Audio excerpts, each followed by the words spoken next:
Fala galera, tudo bem? Começando mais um vídeo aqui no canal. Hoje para falar de um dos poucos assuntos que nos restam para debater no futebol, o impacto do coronavírus no esporte. Um tema muito delicado, um tema que a gente tem que ter muita atenção e um tema que para mim ele gera testes para dirigentes que nunca tiveram algo parecido na carreira. Eu acho que é o momento mais delicado da história do esporte nessa questão organizacional mesmo, essa questão de como encontrar soluções que visam, claro, uma continuidade saudável do que você está gerindo, mas também você demonstre uma atenção enorme para um problema que é de saúde pública mundial. Então você tem que alinhar muitas arestas antes de tomar alguma decisão, até por isso a gente vê reuniões, a gente vê discussões, a gente vê alguma coisa sendo anunciada, mas nada ainda tão firme, porque, claro, você não tem ainda ideia de onde esse problema vai se agravar, onde esse problema vai acabar diminuindo até ele ser completamente combatido, né? Mas isso então gera uma incerteza muito grande, uma incerteza em relação a calendário, a contratos, a negócios, até na questão comercial, patrocínio, tem muita questão em jogo e isso é algo que eu quero abordar aqui nesse vídeo para vocês entenderem melhor as ideias que estão sendo debatidas, o que está sendo falado no dia a dia. Eu recomendo o canal do Rafael Oliveira e do Leonardo Bertozzi, que eles estão fazendo uma cobertura bem legal. Vou deixar os links aqui embaixo para vocês acompanharem. E aqui eu queria trazer um pouco mais de um lado que não foi ainda muito comentado. Para mim, um deles é a janela de transferências, falando mais da Europa, claro, a janela de transferências ali que acontece geralmente entre as temporadas. Esse ano eu acho que ela está, inclusive, em jogo nesse momento, porque a intenção dos clubes é terminar todas as ligas até o final de junho, até por uma questão contratual, porque os contratos de muitos jogadores eles terminam no dia 30 de junho, e é a data que geralmente os contratos se encerram e isso acaba gerando um problema. Manobras teriam que ser feitas para gerir isso se os jogos fossem até depois dessa data, né? Então a intenção é terminar em junho, mas é algo cada vez mais complicado de a gente visualizar pela situação hoje em dia da saúde pública mesmo, e acredito que não vai acontecer. Eu acho que os jogos vão acabar acontecendo em julho, talvez até em agosto, como algumas pessoas estão prevendo. Isso, claro, você emendaria já com a próxima temporada. É óbvio que você não consegue emendar nas datas que estavam previstas para a próxima temporada começar, porque os jogadores não teriam descanso, não teriam férias. Seria uma situação realmente sem condições. Mas a janela de transferências, então, como que ela seria tratada? Os times estariam dispostos a fazer negócio e ela teria alterações de datas, ela teria alteração de regras, ou como que as entidades estão visualizando isso, para mim ainda não está muito claro. E até essa questão dos clubes eu acho interessante, porque eles vão ter, todo mundo na verdade, né, todo negócio vai ter uma queda muito grande em faturamento, uma situação realmente complicada financeiramente falando. Então eu acho que isso também vai gerar um impacto em negócios, vai gerar talvez cifras menores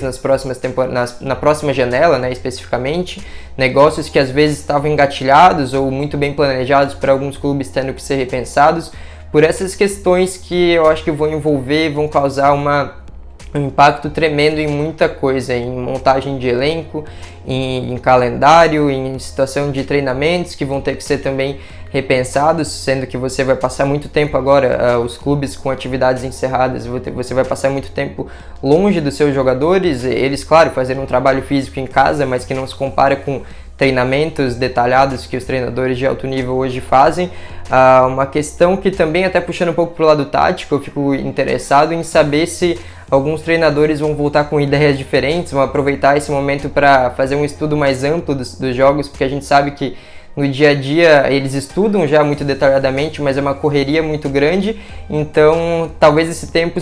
sirva, positivamente falando ou negativamente falando, para algumas mudanças serem feitas em formas de equipes jogarem, em algumas decisões de escalação. Tem times, claro, que estavam preparados para perder certos jogadores por uma grande quantidade de rodadas. Agora, o tempo de recuperação continua, claro, mas esses jogadores, quando os jogos voltarem, muitos já vão estar até disponíveis para jogar. Então, isso é uma questão que pode ter mudanças grandes e um impacto muito grande no rendimento dessas equipes quando a temporada voltar. E lógico, a gente não sabe quando essa temporada vai voltar e como que ela vai ser realizada, porque essa é a grande interrogação do momento, realmente muito difícil de falar agora com muita profundidade do tema, né? Mas são aspectos que realmente para mim podem fazer a diferença. E outro aspecto é contratual, porque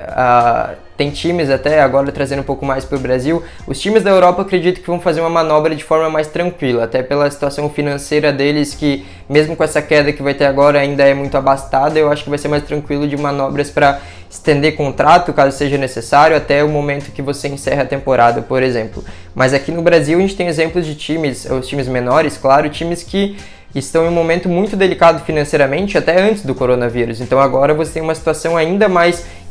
exacerbada e jogadores que costumeiramente, ainda mais de times que jogam campeonato estadual e não tem um calendário durante todo o ano, o contrato deles vai até o último dia do campeonato, o dia que está previsto. E eu acho que isso sim vai gerar algumas discussões mais complicadas e decisões mais complicadas também, porque envolvendo grana você tem uma facilidade maior na Europa, no Brasil uma facilidade menor, e se você vai trazendo esse nível cada vez mais baixo para estadual, para times que não têm um porte muito considerável, você gera uma situação ainda mais complicada. Eu acho que isso então tem que ser muito bem pensado, muito bem dosado, como eu falei, as soluções criativas, soluções que visam o continuamente saudável, você voltar às atividades de uma forma que consiga pelo menos dar alguma base para os clubes não perderem tanto, mas claro, sem deixar de lado não, você dando a principal atenção para a saúde pública, que é o mais importante no momento, né? Tem algumas ligas que não deram tanta atenção para isso. A Turquia é um dos raros casos que está tendo bola rolando ainda, isso até causou um descontentamento geral dos jogadores. O Obi Mikel, que já jogou no Chelsea, da seleção da Nigéria também, vocês devem conhecer, ele até rescindiu o contrato dele por lá, porque ele falou que não faz sentido continuar, ainda mais sendo uma profissão de contato físico constante, você continuar nesse momento tão delicado. Então, alguns jogadores também já contraíram o vírus, é caso de Hudson-Odoi do Chelsea, Rugani da Juventus, Matuidi também da Juventus, teve o Jorge Jesus aqui no Flamengo, o Arteta, o técnico do Arsenal. Então, como esses casos foram surgindo, acho que tudo foi ficando ainda mais claro para essas pessoas que estão em posições de tomada de decisão que não dava para continuar, e pelo menos agora nada continua. Também acho que essa questão de portões fechados nesses momentos que estavam sendo realizados não era a melhor situação, porque claro, você ganha um pouquinho de gás na questão do calendário, mas não dá para pensar tanto em calendário no momento de saúde pública prejudicada mundialmente falando. Então são vários desdobramentos, são várias as situações. A Champions League, uma das soluções que ela está visando, a UEFA no caso, para a Champions e para a Europa League, é continuar os jogos, os confrontos que agora estão em mata-mata, de forma em jogo único, em jogos disputados na própria cidade que será realizada a final do torneio. No caso da Champions, por exemplo, em Istambul, com partidas em campo neutro, isso facilitando, claro, a questão de locomoção e uma questão de que muitos times, às vezes você pega um confronto, vamos dar um exemplo, Juventus e Lyon, não falando do que está acontecendo agora, a situação nos países, mas, por exemplo, o Lyon já está em condições melhores de atuar, talvez de poder viajar, mas a Juventus não pode participar de nenhuma atividade agora, não vai ter treinamento também a tempo de você entrar nessa partida, pela questão de Rugani e Matuidi estarem com coronavírus, por exemplo, porque você não pode colocar seus jogadores nesse risco e eles tiveram contato com eles e você não pode expor eles a situações de contato com outras pessoas. Então é uma das soluções que a UEFA está tendo que pensar, e eu acho que vai acabar acontecendo. E isso, claro, é triste por futebol, porque era uma temporada muito promissora, uma temporada interessante, com times até diferentes chegando em fases decisivas do torneio, e isso, claro, prejudica completamente a questão mesmo de, não digo só de justiça, mas de desempenho dos clubes mesmo, que eu acho que pode ter algum efeito. E momento delicado, momento da gente tentar compartilhar essa consciência o máximo possível, que